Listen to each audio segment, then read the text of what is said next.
bienvenue dans Solidarité, le magazine des initiatives solidaires. Pour ce premier numéro de l'année 2016, nous vous proposons une jolie rencontre.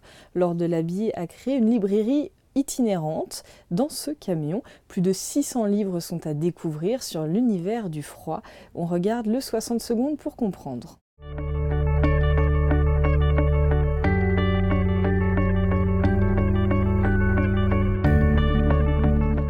Elles sont 4, peut-être 5 librairies ambulantes à sillonner la France, chacune empruntant les petites routes des régions pour offrir un lieu inédit, entièrement dédié à la littérature.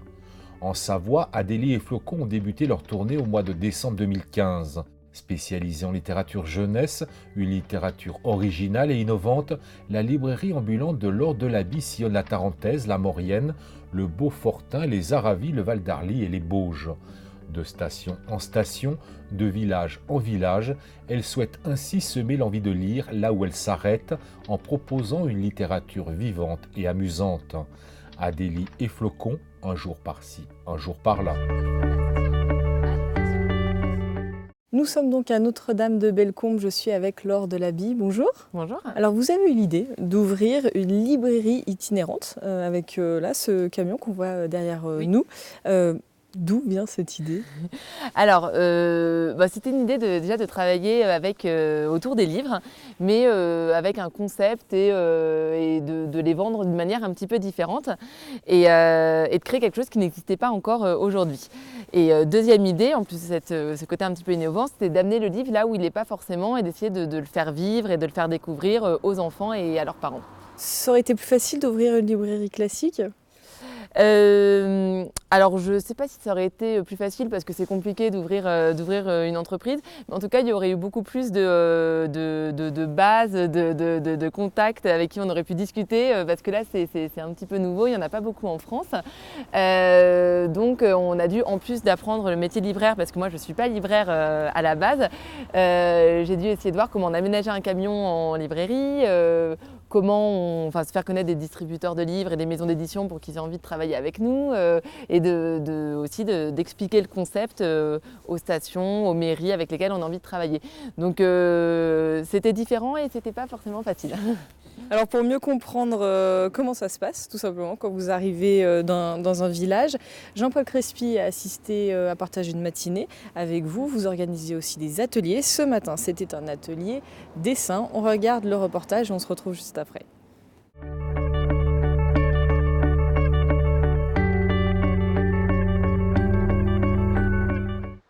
Depuis quelques jours, le camion d'Adélie et Flocon s'installe le temps d'une journée sur les places des communes du Haut-Val d'Arly.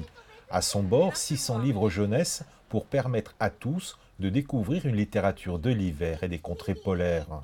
Cette librairie ambulante propose également aux plus jeunes des animations, des lectures de contes, des ateliers d'écriture et de dessin, des mots croisés géants.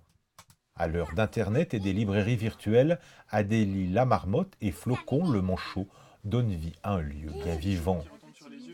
L'objectif, c'est d'apporter le livre là où il n'est pas et de rendre le livre plus accessible, de permettre aux enfants d'apprendre le livre différemment, de voir que le livre c'est rigolo, que c'est ludique, qu'on peut s'amuser avec des livres et que c'est super les livres. Il n'y a pas que la télé, il n'y a pas que toutes ces choses-là. Le livre a encore de beaux jours devant lui. L'itinérance, oui, c'est autre chose. C'est avoir un concept innovant et qui frappe les gens et qui les interpelle. Et faire bouger le livre, quoi. Parce qu'il y a des endroits où, à part via Amazon, on peut pas acheter le livre. Donc c'est autre chose quand on le regarde pas, quand on le lit pas un petit peu. Donc c'est les enfants c'est aussi une façon d'amener les enfants et leurs parents, parce que c'est important, à ça. C'est leur dire, voilà, on vient au pied de chez vous pour vous le présenter. Cet hiver, les stations auront le plaisir d'accueillir la librairie ambulante.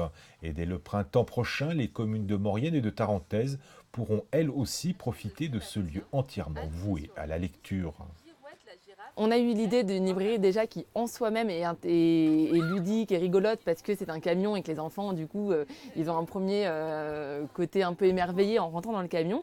Et puis en plus on a eu l'idée de faire des animations dedans, c'est-à-dire montrer que autour de livres on pouvait s'amuser. C'était pas quelque chose de statique, c'était pas quelque chose d'ennuyeux. C'est une librairie en fait qui est vivante et c'est ça qui change un petit peu et qui permet d'amener les enfants au livre. Et puis finalement moi je me rends compte que quand les enfants rentrent, ils sont tout émerveillés de voir plein de livres, ils veulent les regarder, etc.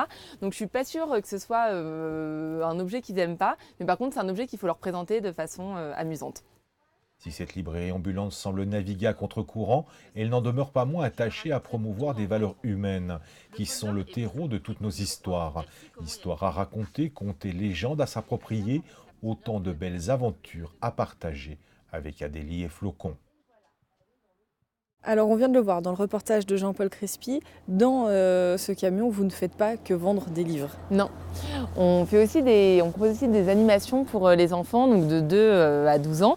L'idée étant qu'on découvre la librairie comme un endroit où on vit, où il se passe des choses et qui est un endroit amusant en fait.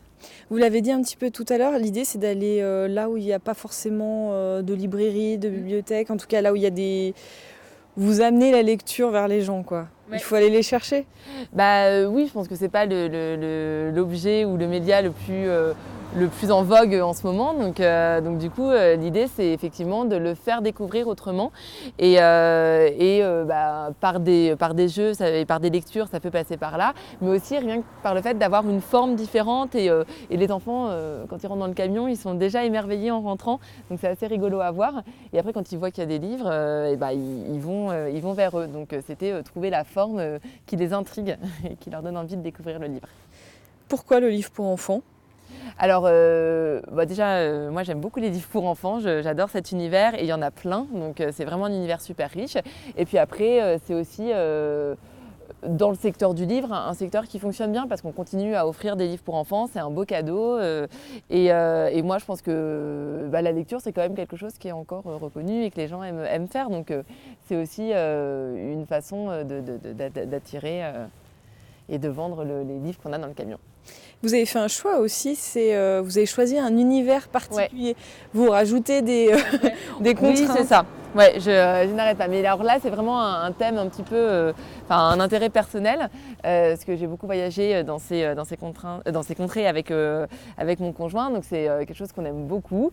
On adore les manchots et les marmottes, ça ne s'explique pas. Donc voilà, c'était aussi pouvoir parler des univers qu'on connaît, et notamment dans les animations. Donc effectivement, on rajoute une contrainte. Après, c'est des thèmes qui, en fait, en s'étirant, permet d'avoir vraiment un très large choix de livres et du coup de couvrir tout l'univers jeunesse. Mais ça nous permet de parler de ce qu'on aime, de ce qu'on connaît, et puis en même temps d'avoir une identité, parce que c'est ça aussi qu'on voulait, d'avoir une librairie qui a des mascottes, qui a une identité qu'on reconnaît de loin et qui plaise aux parents et aux enfants. Et moi, je pense que Adélie et Flocon, ils sont sympas pour les parents et pour les enfants. Là, vous avez commencé il y a quelques jours. Ouais. Comment ça se passe tout simplement pour le moment, votre petit voyage ? Alors, il faut se faire connaître. Donc, du coup, en fonction des stations où on est, il y a plus ou moins de monde. Mais en tout cas, les gens qui viennent, alors que ce soit les parents ou les enfants, ont l'air ravis, nous félicitent. Donc, c'est vrai que c'est encourageant parce que on a travaillé, notamment avec mon conjoint qui m'aide, pendant 4 mois en huis clos sur le sujet. Donc, c'est bien d'avoir enfin des retours. Et les gens sont positifs, trouvent ça très sympa à l'intérieur, trouvent l'idée, sont vraiment encourageants, ils trouvent l'idée ambitieuse et en même temps ils sont assez séduits par ça. Donc du coup les premiers retours sont encourageants et les enfants, eux ça se voit directement, donc c'est bien parce qu'ils sont très expressifs, donc ils ont le sourire en sortant, ils sont contents des animations et ils nous remercient, donc c'est super. Qu'est-ce que vous avez prévu un petit peu comme périple ? Vous savez un petit peu où vous allez ? Alors oui, pour l'instant, il y a déjà des stations qui nous ont fait confiance et on est encore en discussion avec certaines. Donc le Val d'Arly déjà, qui nous a fait confiance pour une première tournée. En Maurienne-Albier aussi, dans les Bauges, école, la Maison de la Faune et la Flore. Alors là, c'est pas une station, mais c'est un petit musée qui est très sympa et qui nous accueille pour deux demi-journées. Après, on va aller aussi à Pézé-Valandry en Tarentaise, à Saint-Colomban, au Carélis. Donc on remercie toutes ces stations de nous avoir fait confiance et puis on est encore en discussion avec certaines pour les prochains mois. Et puis après, l'idée, c'est aussi de travailler avec les mairies, avec Ouais, tout les à fait. écoles. Qu'est-ce que vous avez à leur apporter? Alors les mairies, je pense que c'est apporter un peu de vie aussi sur les places de village, faire se rencontrer les gens autour du camion et puis apporter voilà, une librairie parce que je trouve que voilà, c'est toujours un petit cadeau intéressant à faire et un objet sympa à avoir. Les écoles, ça serait travailler soit sur les temps hors scolaires, soit avec les institutrices sur, par exemple, écrire un livre tous ensemble avec la classe. Donc là, c'est des animations plus longues où on pourrait venir plus longtemps et ça sera à partir de septembre 2016. Du coup, là, on va commencer à les contacter activement en janvier pour se faire connaître. C'est une belle aventure. Oui, ouais, c'est super. C'est sympa de créer quelque chose de A à Z. C'est super de travailler avec les enfants parce que pour le coup, c'est ce que je disais, quand ils sortent d'animation, ils ont le sourire, mais ils disent qu'ils sont super contents. Et alors, que ce soit moi ou mon conjoint, avant de travailler dans des grands groupes, on se disait, mais il n'y a personne qui n'est jamais sorti de réunion en se disant, je suis super content. Donc c'est génial pour ça. Et voilà, travailler dans les montagnes, parcourir les routes de montagne tous les jours, c'est aussi assez sympa. Qu'est-ce qu'on vous souhaite du coup pour la suite? Que les mairies et les écoles soient aussi intéressées par le projet parce que les stations sont plutôt réceptives, que d'autres stations nous accueillent également et que les enfants découvrent tous les livres qu'on a et que ça fonctionne du coup. Merci beaucoup. Merci. On va s'intéresser, pour aller jusqu'à la fin de ce magazine, à une autre initiative. Quelques jeunes du centre d'éducation renforcée de Settenay, sur les hauteurs de Faverges, ont vendu pendant plusieurs semaines des gâteaux sur le marché. L'objectif, pouvoir aider Jean-Christophe, un jeune devenu tétraplégique après un accident de VTT. Jean-Paul Crespi les a rencontrés. On regarde son reportage.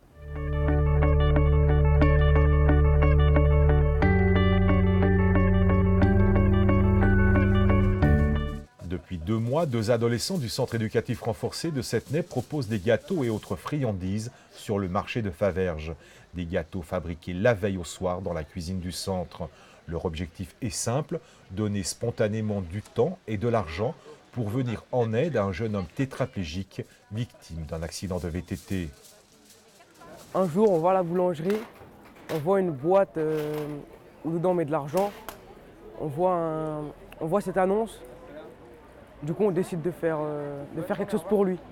Moi, j'aimerais bien qu'on fasse ça, si je serais à sa place, qu'on fasse ça pour moi. J'aurais fait une bonne action. Je sais que j'ai fait une bonne action, c'est un bon souvenir pour moi.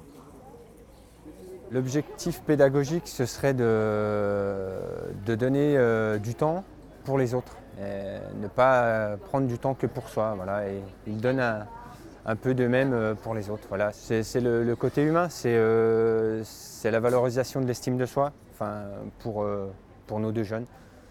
Je pense que c'est ça qui prime. Ils vont peut-être pas tout de suite, mais ils vont en sortir grandis d'avoir mené cette action solidaire. Pour ces 2 adolescents en rupture avec la société, ce geste solidaire est l'aboutissement d'un projet porté au centre éducatif. Depuis 4 mois, avec l'aide de leurs éducateurs, ils tentent de se reconstruire et pour certains de se construire un projet de vie, tant au niveau social que professionnel. Trouver quelqu'un, des jeunes comme ça, qui sont capables de se bouger, de travailler, parce que c'est quand même beaucoup de travail ce qu'ils ont fait. Pour une personne inconnue, c'est super. Voilà. Ils ont su dépasser leurs difficultés personnelles, les problématiques qu'ils rencontrent, et il y en a beaucoup, pour aller vers l'autre, dépasser ça pour monter un projet, aller au bout. Oui, ça m'a épaté, oui. Ça fait 30 ans que je suis dans le social, j'ai été étonné, surpris et étonné. Bien. Quelqu'un qui me disait un jour, j'ai perdu mes illusions, mais pas ma capacité à m'illusionner. Ça, c'est ces jeunes qui me donnent envie de continuer le travail. Aboutissement de leur mobilisation, la remise du chèque au siège de la Fédération des œuvres laïques de Haute-Savoie.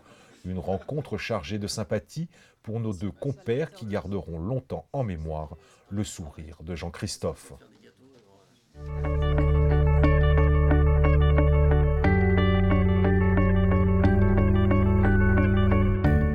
C'est la fin de ce magazine. Avant de se quitter, comme chaque semaine, on jette un petit coup d'œil à la plateforme de financement participatif Les Petites Pierres qui se bat contre le mal logement.